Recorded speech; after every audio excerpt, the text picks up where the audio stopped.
गोपाल कृष्ण भगवान की जय। जय जय राधे श्याम।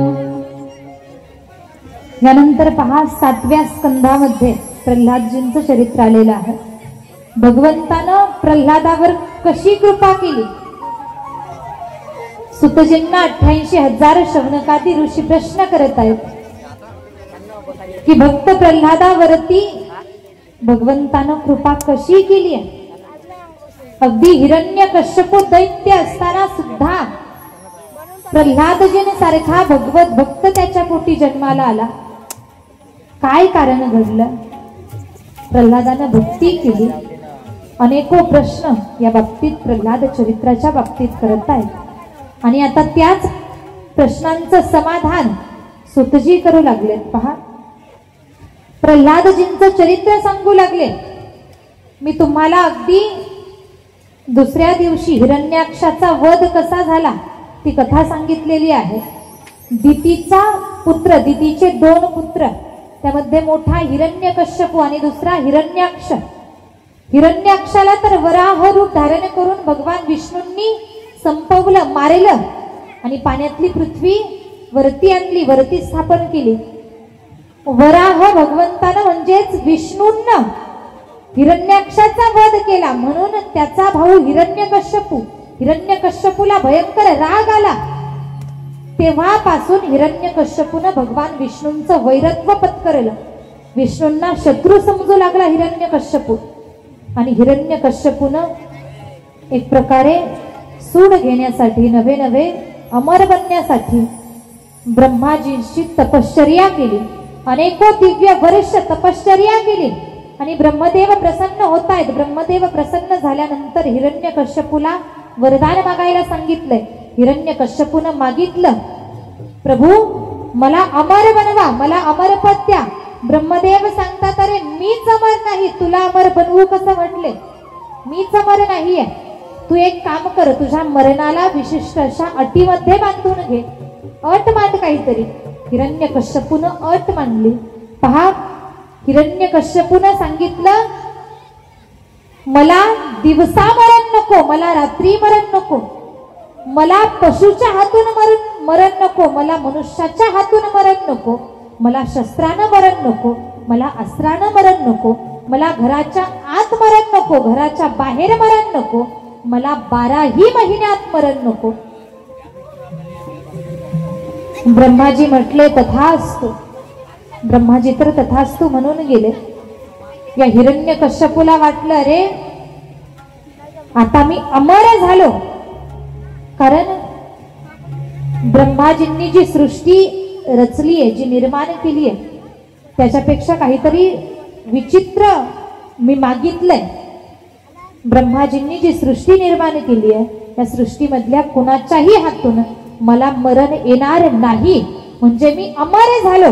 हिरण्यकश्यपूला अहंकार झालाय आणि पहा, याच हिरण्यकश्यपूला पुढे 4 पुत्र होत आहेत। त्यामध्ये पहिला आहे आल्हाद, दुसरा आहे अनुल्हाद, त्यानंतर तिसरा सल्हाद, चौथा पुत्र सगळ्यात लहान, त्याचं नाव सांगितलं प्रल्हाद। प्रल्हाद हा हिरण्यकश्यपूचा चौथा म्हणजे सगळ्यात लहान पुत्र। पहा, आणि हा प्रल्हाद बालवयातच याला हिरण्यकश्यपूनं असुरी विद्या शिकण्यासाठी प्रल्हादाला गुरुच्या गृही पाठवलं। गुरुगृही गेलाय प्रल्हाद, गुरुच्या घरी गेला, विद्यार्जन करतोय, ज्ञान मिळवतोय। गुरु समोर आहेत तोपर्यंत असुरी विद्या शिकायचा। गुरु बाजूला गेले की लगेच भक्त प्रल्हाद त्या ठिकाणी भगवंताच्या नामाचं चिंतन करायचा, भगवंताच्या नामाचं गुणगान करायचा आणि गुरूंना वाटावं, अरे प्रल्हाद हुशार आहे, चतुर आहे, चातुर्य याच्याकडे आहे, याची ही चतुरता, याची ही हुशारी त्याच्या पित्यासमोर दाखवली पाहिजे। हिरण्यकश्यपू निश्चित आपल्याला काहीतरी मौल्यवान वस्तू बक्षीस म्हणून देतील। या प्रल्हादाची हुशारी त्याच्या समोर दाखवल्यानंतर जसं ठरवलं तसंच केलंय। दरबारामध्ये हिरण्यकश्यपू समोर प्रल्हादाला त्या ठिकाणी हजर केलं गेलं। प्रल्हादजी समोर आहेत, हिरण्यकश्यपू सिंहासनावरती बसलेला आहे। हिरण्यकश्यपूला आनंद झाला, अरे माझा मुलगा, माझा पुत्र ज्ञान मिळवून विद्यार्जन करून परतलाय. पहिलाच प्रश्न केला, बोल प्रल्हादा, अरे काय शिकलास तू? बोल, काय शिकलास तू? प्रल्हादानं सांगितलं, बाबा बाबा मी शिकलो, जीवनामध्ये भक्ती केली पाहिजे. बाबा जीवनामध्ये नवविधा भक्ती केली पाहिजे. भक्तीचं महत्व सांगतात. भक्तिशास्त्रानं 9 प्रकारची सांगितली. श्रीमद भागवतामध्ये सांगितलं गेलं, श्रवणम विष्णू स्मरणम पादसेवनम अर्चनम वंदनम दास्य सख्यमात्मनिवेदनम. नवविधा भक्ती सांगितली. श्रवण भक्ती, कीर्तन भक्ती, स्मरण भक्ती, अर्चन भक्ती, वंदन भक्ती, पूजन भक्ती, दास्य भक्ती, आत्मसमर्पण भक्ती, पादसेवन भक्ती. अनेको भक्तीचे प्रकार सांगतायत. नवविधा भक्ती प्रल्हादजी आपल्या वडिलांना सांगतायत. बाबा जीवनामध्ये भक्ती केली पाहिजे, नामचिंतन केलं पाहिजे, भगवंताच्या नामाचा उच्चार केला पाहिजे. ऐकलं हिरण्यकश्यपूनं राग आला आणि हिरण्यकश्यपू म्हटला, रे माझाच पुत्र असून माझ्या शत्रूचं गुणगान माझ्या समोर गातोय. हिरण्यकश्यपूनं नियम केला होता की माझ्या राज्यात कोणीही देवाच्या नामाचा उच्चार करायचा नाही. जो देवाच्या नामाचा उच्चार करेल तो गुन्हेगार ठरवला जाईल, त्याला मृत्यूदंड दिला जाईल. म्हटलं, अरे माझाच पुत्र असून माझ्याच शत्रूचं गुणगान तू करतोय. पुत्रानंच बापाचा नियम मोडीत काढला. राग आला, क्रोध आला. अरे तू माझा पुत्र असला मग काय झालं? होऊ दे, बाप नावाचं पात्र जर खराब होत असेल काही हरकत नाही, मी तुला संपवणार, मी तुला मारणार. तू माझ्या शत्रूचं गुणगान करतोस म्हणजे तूही माझा शत्रूच आहेस. राग आला आणि हिरण्यकश्यपूनं आज्ञा केली की या प्रल्हादाला संपवा, मारा या प्रल्हादाला. मोठमोठे शिखरावरून प्रल्हादाला वरून खाली टाकण्यात आलं, फेकून देण्यात आलं. पण प्रल्हादाला काही होत नाहीये. एक नाही, अनेक प्रयत्न केले जात आहेत. पाण्यात बुडवलं जात आहे पण तरी प्रल्हादाचा जीव जात नाही, काहीही होत नाही.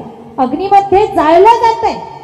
होलिकेच्या माध्यमातून, होलिका हिरण्यकश्यपूची एक प्रकारे बहीण, ती होलिका अगदी अग्नी तिला जाळू शकत नव्हता. होलिकेनं मांडीवरती घेतलं, अग्नीमध्ये बसली. पण अग्नीनं होलिकेला जाळून खाक केलं. प्रल्हादाला काही झालं नाही, अग्नीनं जाळलं गेलं नाही. पहा, विष पाजलं प्रल्हादाला पण विषानं प्रल्हादावरती प्रभाव दाखवला नाही. भोजन द्यायचं बंद केलं तरी सुद्धा प्रल्हादाला काही होत नाही. वायू भक्षण करून प्रल्हाद जगतोय. अनेको प्रयत्न केले जात आहेत पण प्रल्हादाला काहीही होत नाहीये. राग आला हिरण्यकश्यपूला, अरे मी अनेको प्रयत्न करतोय तरी सुद्धा या प्रल्हादाला काहीच कसं होत नाहीये. प्रल्हादजी भक्ती करत होते, निष्ठेनं भगवंताची भक्ती. आणि तुमच्या आमच्या मनामध्ये सहज प्रश्न निर्माण होईल, अरे हिरण्यकश्यपू दैत्य आहे, महापापी आहे, या पाप्याच्या पोटी भक्ती करणारी संतान जन्मलीच कशी? बरोबर आहे ना? आपण ऐकतो शुद्ध बीजापोटी फळे रसाळ गोमटी. आई वडील जर चांगले असतील तर संतान निश्चित चांगली जन्माला येते. आई वडील जर पापकर्म करणारे असतील तर संतान कुकर्मी जन्माला येते, दुष्ट बुद्धीची जन्माला येते. हे शास्त्र सांगतं. किंवा अनेकदा तुम्ही आम्ही ऐकतो, आपल्या मनामध्ये प्रश्न निर्माण होईल, अरे मग जर आई वडील जसे असतील तशी संतान जन्माला येते. इथं तर हिरण्यकश्यपू दैत्य आहे, मग चांगली संतान याच्या पोटी जन्माला आलीच कशी? किंवा चांगला पुत्र याला प्राप्त झालाच कसा? त्याच्या मागचं कारण सुद्धा श्रीमद भागवतामध्ये सांगितलं गेलं. पहा, हिरण्यकश्यपू, त्याची पत्नी कयादू, प्रल्हादाची आई कयादू, बाप कुकर्मी होता पण आई मात्र भक्ती करणारी होती. कयादू भक्ती करणारी होती, हे एक कारण झालं. आणि दुसरं कारण असं की एका वेळेला जेव्हा हिरण्यकश्यपू तप करायला निघाला होता, तप करायला जंगलामध्ये गेला, वनामध्ये गेला, तपाला सुरुवात करणार, प्रारंभ करणार. तर बाजूलाच ज्या झाडाखाली तो तप करत होता त्या झाडावरती भगवंताचीच लीला.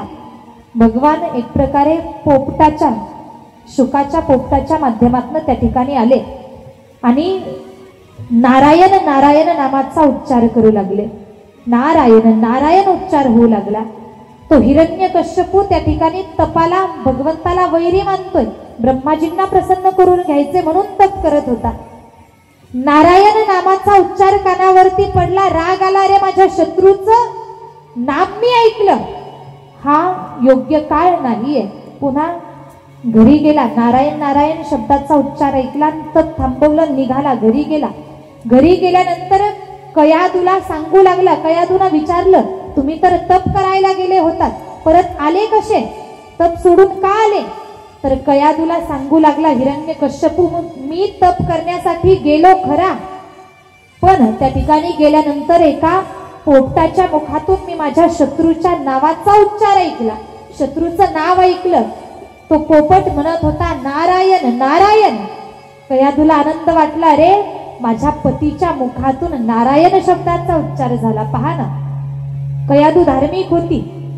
तिनं ठरवलं आता आपण 108 वेळा आपल्या पतीच्या मुखातून नारायण शब्दाचा उच्चार करून घ्यायचा. हे नारायण 2-4 वेळा तर म्हटलेच आहेत. पुन्हा म्हटली, स्वामी काय म्हटलात तुम्ही? मला ऐकायला आलं नाही. त्यांनी परत हिरण्यकश्यपूने सांगितलं, ग तो पोपट म्हणत होता नारायण नारायण. पुन्हा कयादू तिनं जेवण वाढलं. पुन्हा म्हटली, स्वामी तुम्ही म्हटलात, तुमच्या शत्रूचा उच्चार त्या ठिकाणी केला गेला, नामाचा उच्चार झाला, ते नाव कोणतं होतं मी विसरून गेले म्हटली. असं करता करता अगदी झोपेपर्यंत 108 वेळा नारायण नामाचा उच्चार पतीच्या मुखातून करून घेतला. आणि त्याच दिवशी त्याच रात्री कयादूला गर्भधारणा झाली. आणि पहा, गर्भधारणा झाली, गर्भामध्ये हा प्रल्हादासारखा भक्त वाढू लागला. हे एक कारण नाही तर पहा, त्यानंतर काहीच दिवसात हिरण्यकश्यपू वनामध्ये पुन्हा तप करण्यासाठी निघून गेला. भगवंताची ही लीला, एका दैत्याच्या पोटी भक्ताचा जन्म घडवून आणायचा होता, म्हणून हे सगळं भगवंतानं घडवून आणलेलं.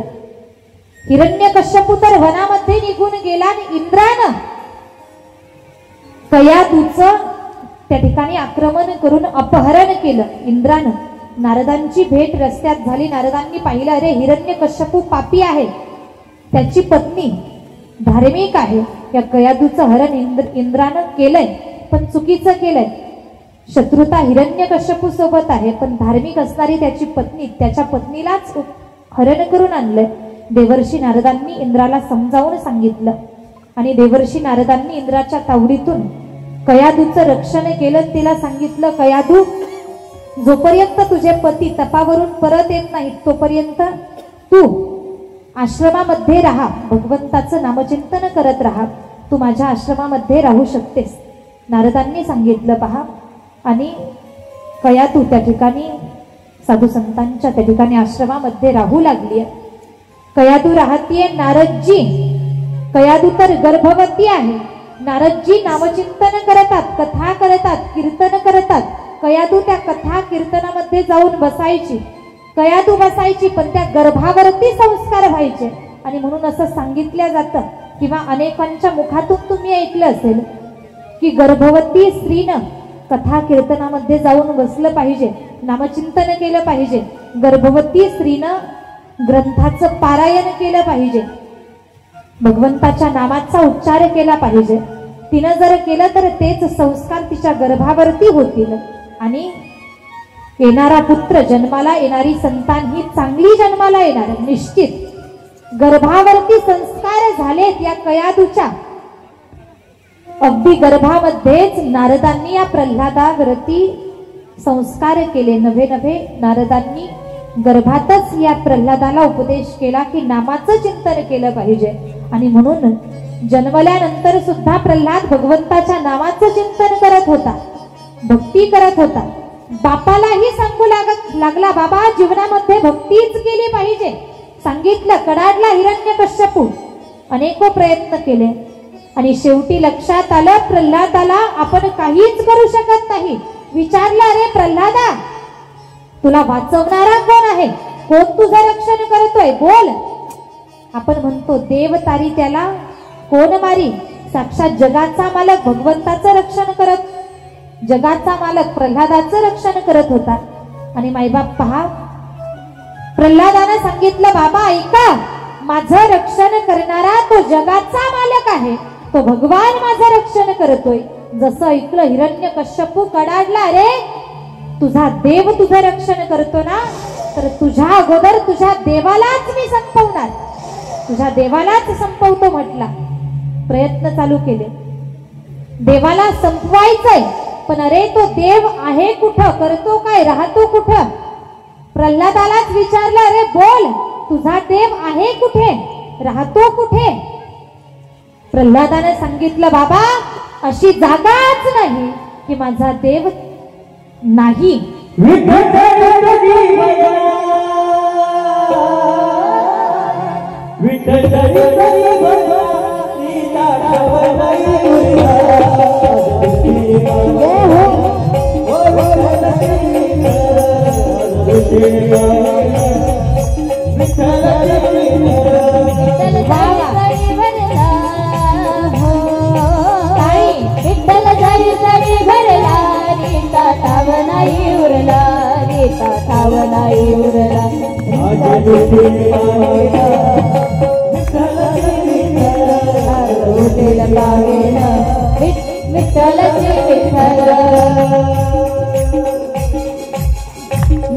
देव नटला नाना परी, देव नटला नाना परी, देव नटला नाना परी, देव नटला नाना परी, देव नटला नाना परी, देव नटला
पहा, प्रल्हादानं सांगितलं, बाबा माझा देव नाही अशी जागाच नाहीये, प्रत्येक ठिकाणी माझा भगवान परमात्मा आहे आणि तो भगवान सर्वत्र सामावलेला आहे. अगदी तुमच्यात, माझ्यात, प्रत्येकात, दगडात, मातीत, झाडात, वृक्षात जे जे काही दिसतंय त्या त्या ठिकाणी तो भगवान आहे. तो विश्वव्यापक आहे, तो भगवान परमात्मा सर्वत्र आहे. याही पुढे जाऊन सांगू, ज्याचं तोंड पाहिल्यानंतर आपल्या चेहऱ्यावरती 12 वाजतात, अशा आपल्या शत्रूमध्ये सुद्धा देव आहेच, प्रत्येकामध्ये देव आहे. हिरण्यकश्यपूने ऐकलं, प्रल्हाद म्हणतोय सर्वत्र देव आहे. लक्ष गेलं एका समोरच्या खांबाकडे. प्रल्हादा, अरे तू म्हणतोस माझा भगवान सर्वत्र आहे, या खांबात तुझा देव आहे का? प्रल्हाद म्हटला हो, विश्वासाने सांगितलं, या खांबात सुद्धा माझा भगवान आहे.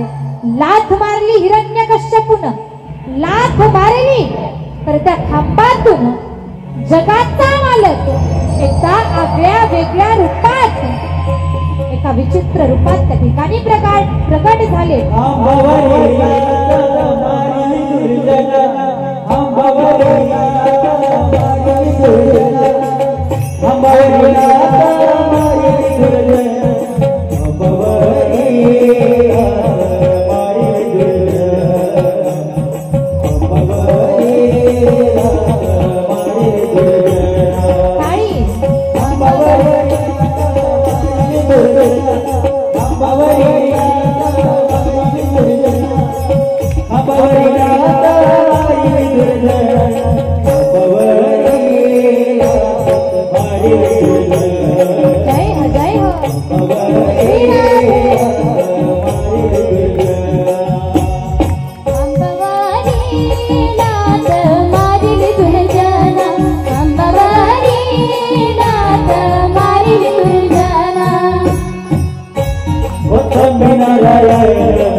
स्तंभी नारायण प्रगटला. खांबावरती लाथ मारली तर भगवान परमात्मा नरसिंह रूपात प्रगट झाले. भगवान प्रगट झाले आणि सांगताय हिरण्यकश्यपू, अरे मारणार आहे मी तुला, संपवणार आहे मी तुला. हिरण्यकश्यपू म्हटला, देवा ऐका, तुम्ही मला मारूच शकत नाहीत का? तर देवा, मला माणसाच्याही हातून मरण नाहीये आणि मला पशुच्या हातून सुद्धा मरण नाही. देवानं सांगितलं, अरे त्याची काळजी तू करू नकोस, बघ जरा माझ्याकडं, मी पूर्ण मनुष्यही नाही आणि मी पूर्ण पशु सुद्धा नाहीये. माझा देह मनुष्याचा आहे आणि माझं मस्तक पशुचं आहे. मी नरसिंह आहे, संपवणार आहे तुला. हिरण्यकश्यप पुन्हा कडाडला, देवा तरी सुद्धा तुम्ही मला मारू शकत नाही का? तर मला अस्त्रानं मरण नाही, मला शस्त्रानंही मरण नाहीये. देवानं सांगावं, रे ऐक, मी तुला अस्त्रानंही मारणार नाही आणि शस्त्रानंही मारणार नाही. माझ्या हातात अस्त्रही नाहीये आणि तोंडात माझ्या हातात शस्त्रही नाही आणि तोंडात अस्त्रही नाही. मी तुला नखानं फाडणार आहे म्हटले. पुन्हा कडाडला हिरण्यकश्यपू, देवा तरी सुद्धा तुम्ही मला मारू शकत नाहीत. ऐका, मला घराच्या आतही मरण नाही आणि घराच्या बाहेरही मरण नाही. भगवंतानं सांगावा रे, म्हणून त्याचसाठी मी तुला या ठिकाणावरनं उंबरठ्यावरती ओढून नेत आहे. मी तुला उंबरठ्यावरती नेऊन फाडणार आहे. उंबरठा ही अशी जागा आहे, तिला घराच्या आतलीही म्हणता येत नाही आणि घराच्या बाहेरचीही म्हणता येत नाही. मी तुला उंबरठ्यावरती नेऊन फाडणार. पुन्हा कडाडला हिरण्यकश्यपू, देवा ऐका, तरी सुद्धा तुम्ही मला मारू शकत नाहीत का? तर देवा ऐका, मला 12ही महिन्यात मरण नाही. भगवंतानं सांगावं रे तू त्याची काळजी करू नकोस. अधिक मासाची निर्मिती खास तुझ्यासाठी आहे. 13वा महिना अधिक मास तुझ्यासाठी निर्माण केलेला आहे. पुन्हा कडाडला हिरण्यकश्यपू, देवा तुम्ही माझ्यासाठी 13वा महिना जरी निर्माण केला तरी सुद्धा मला मरण नाही. मला दिवसाही मरण नाही आणि मला रात्रीही मरण नाही. देवानं सांगितलं रे म्हणून तर मी सायंकाळ होण्याची वाट पाहतोय. सायंकाळ ही अशी वेळ आहे जिला दिवसही म्हणता येत नाही आणि जिला रात्रही म्हणता येत नाही. मी तुला सायंकाळच्या वेळेला नखानं उंबरठ्यावरती 13व्या महिन्यात फाडणार. आणि बघता काय मायबाप, बघता बघता हिरण्यकश्यपूला त्या भगवंतानं, नरसिंह भगवंतानं ओढत आणलं उंबरठ्यावरती. नखानं पोट टर टर फाडलाय. हिरण्यकश्यपूला पाहता पाहता संपवलं गेलं. बोला लक्ष्मी नारायण भगवान की जय, भगवान की जय.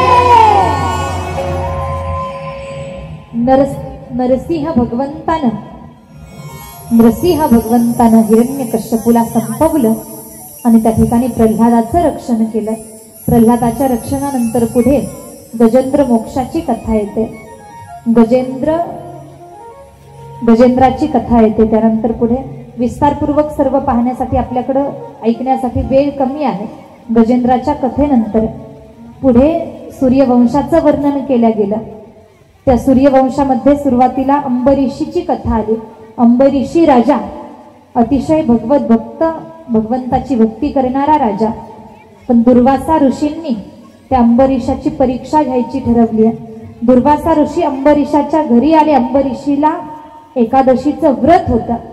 घरी आले आणि ऐन व्रत सोडण्याच्या वेळेला दुर्वासा ऋषी अंबरीषी राजाच्या घरी येत आहेत आणि व्रत सोडण्याच्या वेळेला सांगतायत मला संध्यावंदन करायचं आहे. अगोदर मी स्नान करून येतो. स्नान करायला जातात, लवकर येतच नाहीत. अंबरीष त्याच्यासमोर पेच प्रसंग निर्माण होतो, कोंडी निर्माण होते. अरे अतिथी आपल्या द्वारी आलेत पण त्यांना भोजन न देता आपण जर अगोदर भोजन केलं तर अतिथीचा अनादर होईल, दोष लागेल. अतिथी देवो भव शास्त्र सांगतं. अतिथीचा अनादर होईल. अतिथीच्या अगोदर आपण भोजन करू नये.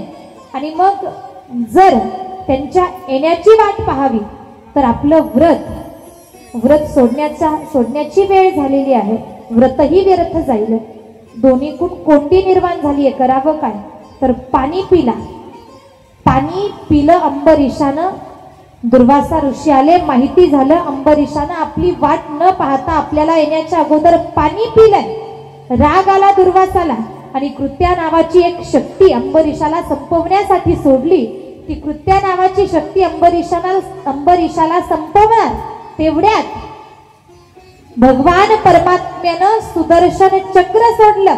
सुदर्शन चक्र दुर्वासा ऋषीच्या पाठोपाठ पळायला लागलं. दुर्वासा ऋषी ब्रह्माकडे जात आहेत. ब्रह्मांना विनंती केली माझं रक्षण करा. ब्रह्मा म्हटले मी काहीच करू शकत नाही. भोलेनाथांकडे जात आहेत. भोलेनाथांना विनंती केली. भोलेनाथही सांगतात मीही काही करू शकत नाही. नारायणाकडे आले. नारायण सांगतात अरे हे माझं शस्त्र असलं तरी सुद्धा काय झालं, मी भक्ताच्या अधीन आहे. तुम्हाला अंबरीषाकडे जाऊन माफी मागावी लागणार तरच यातून तुमचं रक्षण होईल. दुर्वासा ऋषी पुन्हा अंबरीषाकडे येत आहेत, माफी मागतायत. माफी मागितली. ते चक्र आपोआप शांत झालं. पुन्हा परत गेलं. दुर्वासा ऋषींचं रक्षण अंबरीषानं एक प्रकारे भगवंताची प्रार्थना करून केलं. त्यानंतर पुढे सगर राजाची कथा येते. सगर राजाला 60,000 पुत्र. अश्वमेध यज्ञ चालू केला. इंद्रानं घोडा चोरून नेला. इंद्रानं तो अश्व घोडा चोरून नेला आणि कपिल देवांच्या आश्रमात नेऊन बांधला. सगर राजाचे 60,000 पुत्र त्या ठिकाणी येतायत. कपिलांच्या आश्रमात आले आणि पहा झालं असं. त्यांना वाटलं कपिलांनीच आमचा घोडा चोरून आणला की काय. अपमानकारक कपिलांसमोर कपिलांबद्दल बोलले. कपिलांना राग आला. आपल्या नेत्राग्नीनं त्या सगर राजाच्या 60,000 पुत्रांना भस्म केलं. कपिलांनी भस्म केलं. त्यानंतर प्रश्न निर्माण झाला तो त्या 60,000 पुत्रांच्या सद्गतीचा. त्यांचा उद्धार काय केल्यानं होणार? तर पुढे गंगेला आणावं लागणार, हे लक्षात आलं. गंगेला मृत्यू लोकामध्ये आणावं लागणार. पुढे पहा, त्यातील असमंजस नावाचा पुत्र, त्यानं तपश्चर्या केली, अंशुमानानं तपश्चर्या केली. पुढे त्याच वंशात दिलीप नावाच्या राजा पुत्रानं तपश्चर्या केली. त्यानंतर दिलीपाचा पुत्र भागीरथानं अनेको वर्ष तपश्चर्या केली आणि याच्या तपश्चर्येवरती गंगामाई प्रसन्न झाली. गंगा त्या ठिकाणी प्रगट झाली, मृत्यू लोकात आली, प्रगट झाली आणि त्या 60,000 आपल्या प्रवाहाच्या माध्यमातून त्या 60,000 पुत्रांचा उद्धार गंगेनं केला. पुढे पहा, त्याच वंशात पुढे ऋतुपर्ण राजा, त्यानंतर त्याचा पुत्र सौदास, त्याच वंशात पुढे अस्मत राजा, नारी कवच राजा, खटवांग राजा, दिलीप राजा, दिलीपाचा पुत्र रघु. याच रघुच्या नावावरनं रघुवंश हे नाव पडलं. रघुवंशात पुढे अज नावाचा राजा झाला. पुढे अजाचा पुत्र राजा दशरथ म्हणजे प्रभुरावांचे पिता दशरथाच्या पोटी जगाचा मालक श्रीराम म्हणून जन्माला येत आहेत, अवतीर्ण होत आहेत. आणि रामायणाचा थोडासा उल्लेख आला. प्रभू रामचंद्र कैकेयी मातेच्या सांगण्यावरून वनवासाला जात आहेत. वनवासाला गेले, सीतामाईचं हरण रावणानं केलं. सीतामाईला सोडवण्यासाठी रावणाचा निपात करतायत. वानरसेना एकत्रित करून रावणाचा अंत केला, सीतेचं हरण केलं. रामायणाचा प्रसंग सांगितला गेला, तुम्हा सर्वांना ज्ञात आहे. आणि त्यानंतर पुढच्या स्कंधात चंद्रवंशाचं वर्णन आलं. भगवान श्रीकृष्णाच्या वंशाचं, भगवान श्रीकृष्णाच्या चरित्राचं वर्णन आलं. पहा, अगदी उग्रसेन नावाचा राजा आहे. उग्रसेन नावाचा राजा, याचा पुत्र राजा कंस अतिशय पापी आहे, कुकर्मी आहे.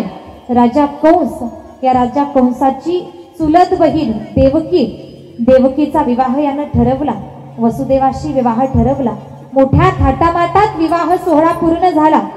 एका रथामध्ये देवकी आणि वसुदेवाला बसवलं गेलेलं आहे आणि रथाचं सारथ्य राजा कंस करतोय, आनंदात आहे. आनंदाने देवकी वसुदेवाला घेऊन चाललेला आहे.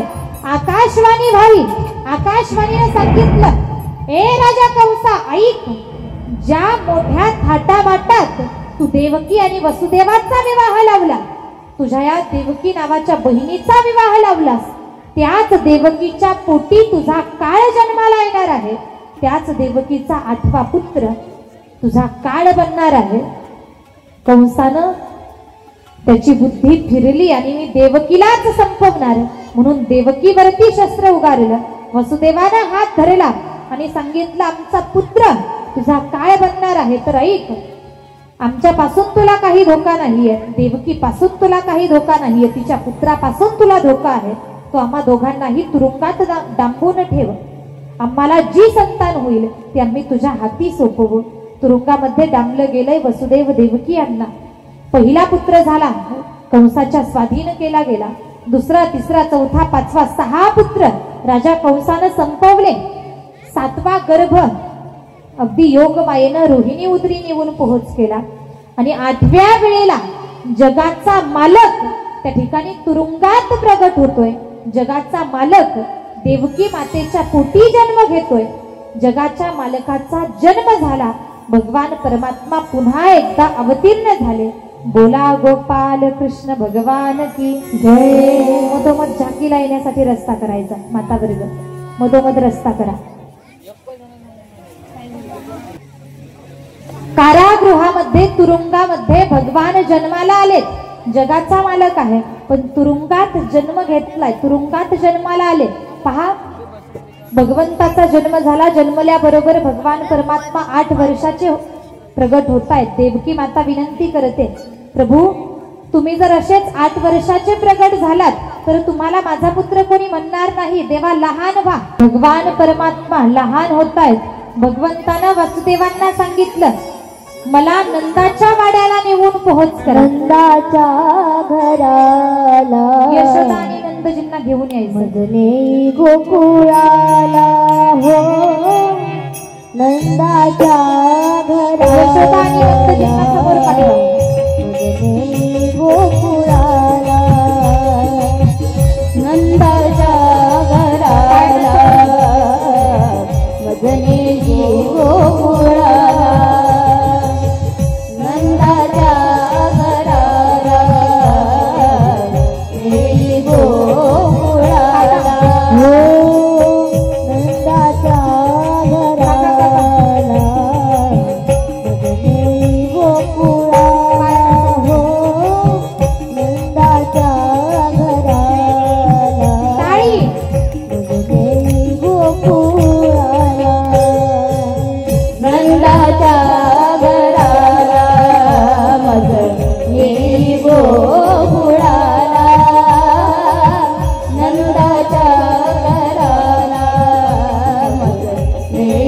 गोकुळाला माया उपजली तेथे मज ठेवी आणू येते माया उपजली तेथे मज आणू ठेवी येते नंदाच्या घराला मज येई गोकुळाला हो नंदाच्या घराला मग येई गोकुळाला पहा वासुदेवजींना सांगितलं नंदाच्या वाड्याला नेऊन पोहोच करा. वासुदेवजींनी एक टोपली घ्यावी आणि पहा भगवंताला टोपलीत ठेवलं. जेव्हा भगवान त्या ठिकाणी प्रगट झाले सगळी बंधनं गळून पडली आहेत. ज्या ठिकाणी भगवान येतात त्या ठिकाणी बंधनं नसतात, बंधनं आपोआप गळून जातात. बंधनं गळून पडली. वसुदेवजींनी टोपलीत भगवंताला घेतलं आणि भगवंताला घेऊन वसुदेवजी नंदाच्या वाड्याकडे निघतायत. स्वागतं कृष्णा सुस्वागतं कृष्णा रस्ता ठेवा रस्ता. स्वागतं कृष्णा सुस्वागतं कृष्णा स्वागतं कृष्णा सुस्वागतं कृष्णा स्वागतं कृष्णा सुस्वागतं कृष्णा स्वागतं कृष्णा सुस्वागतं कृष्णा स्वागतं कृष्णा सुस्वागतं कृष्णा स्वागतं कृष्णा सुस्वागतं कृष्णा स्वागतं कृष्णा सुस्वागतं कृष्णा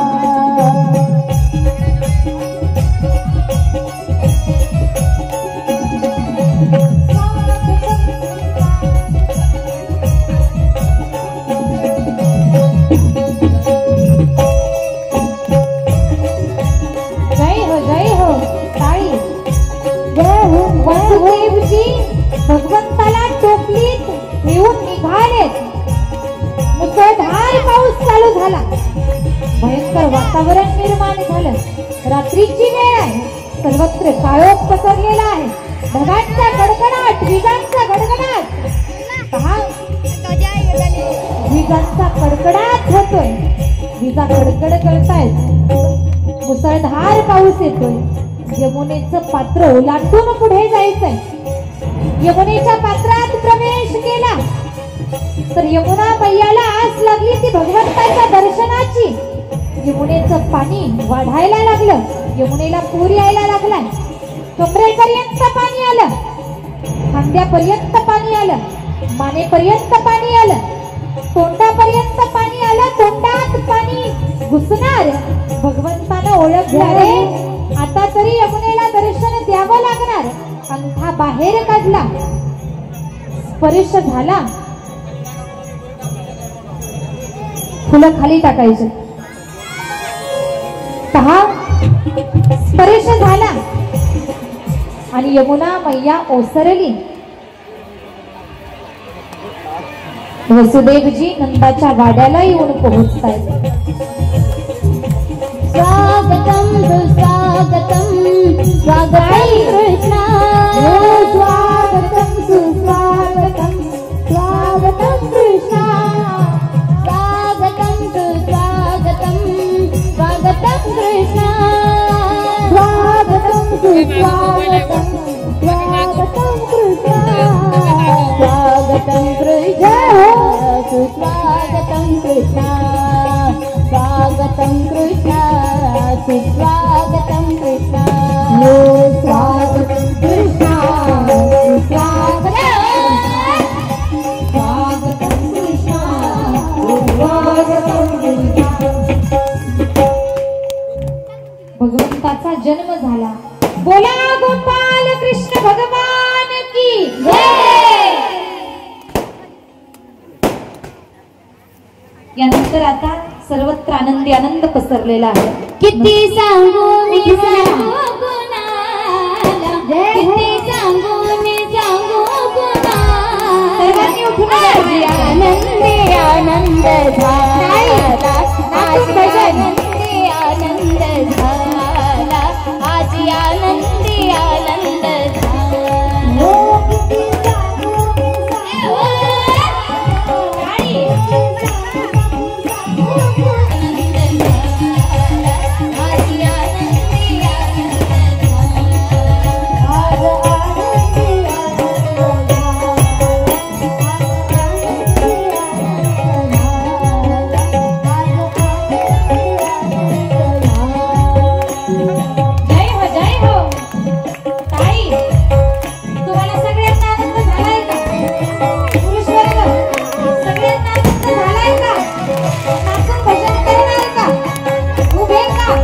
नाचून भजन करायचं प्रत्येकानं. पुरुष वर्ग आज तरी उभा राहू नका, नाचून भजन करा.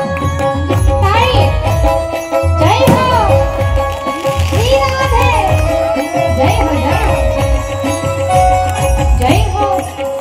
रास खेळू चला रंग उधळू चला, रास खेळू चला रंग उधळू चला, आला आला गोविंद आला, किती सांगू सांगू सांगू कुणाला, आज आनंदी आनंद झाला, आज आनंदी आनंद झाला, आज आनंदी आनंद झाला.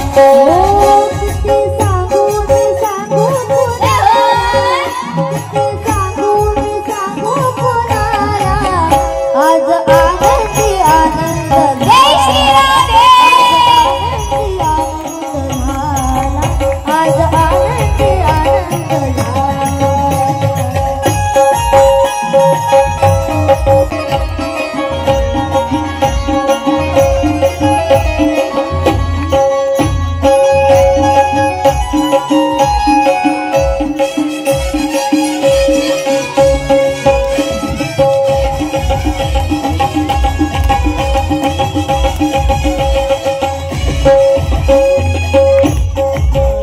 हो अष्टमीच्या रात्री हो यमुनेच्या काठी गोकुळावतरणे, गोडा सुगालात नाचू गाऊ तालात पैदल धरणे. हो अष्टमीच्या रात्री हो यमुनेच्या काठी गोकुळावतरणे, गोडा सुगालात नाचू गाऊ तालात पैदल धरणे. हो अष्टमीच्या रात्री हो यमुनेच्या काठी गोकुळावतरणे, गोडा सुगालात नाचू गाऊ तालात पैदल धरणे. अष्टमीच्या रात्री हो यमुनेच्या काठी